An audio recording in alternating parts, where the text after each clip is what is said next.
Árni Stefán Guðjónsson, annar þjálfari U22 landsliðsins og maðurinn á bak við tjöldin. Nú Svíaleikurinn í dag og svona, hvernig svona horfir hann með ykkur?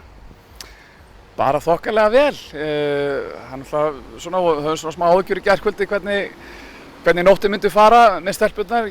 Við sjálfur vorum þjálfarteymið frekar lengi að sofna. Þetta var afar svekkjandi tap en það var gott að vakna í morgun og sjá brosandi andlit í morgunmatnum. Þannig að stelpurnar munu mæta vel gíraðar og þetta leggst bara vel í okkur. Þekkið þið eitthvað til Svíana? Hafið þið spilað við þá eitthvað nýlega eða?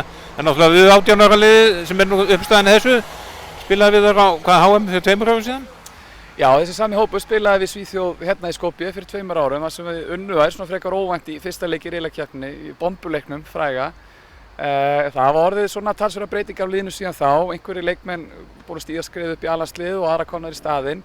Það sem við séð þeim núna, þá er þetta náttúrulega bara hörkulið, þetta er náttúrulega bara alltaf möguleikar í stöðunni, þannig að við ætlum að reyna að fara bara brött í leikinn og það er þetta frábær árangur að ná að spila 5. til 7. sæti á mótinu en þetta verður erfiður og krefjandi leikur, það er engin spurning. Það getur verið svona 50-50 leikur eins og oft sagt. Já, ég held það og þetta er svona, þessu stigi mótsins snýst það líka svolítið bara hvernig liðin bregðast við. Svíarnir töpuðu í gær á móti Hollandi og við auðvitað svekkjandi svo frægt orðið á móti Ungverjalandi þannig að það snýst líka svolítið það og gíra mannskapinn svolítið upp. Það er alltaf erfitt svona daginn eftir að ætla að fara að rífa sig í gang aftur og stuttur tími til undirbúnings og allt það en við munum reyna að vinna okkar vinnu afar vel og mæta klár til leiksins, svo verður bara guð og lukkan að ráða ferðinni. Það sýndi sig í gær að hópurinn er öflugur en auðvitað munar hvern.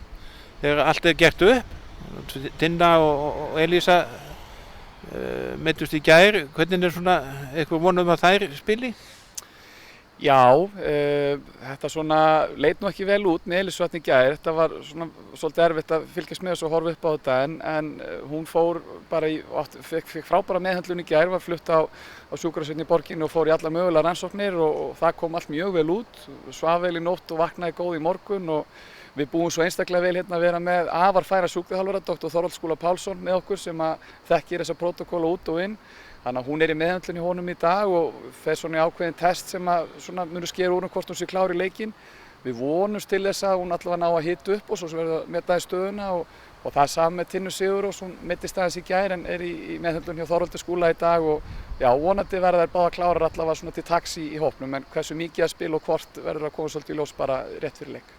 En hvernig sem verður þá spilað upp á sigur?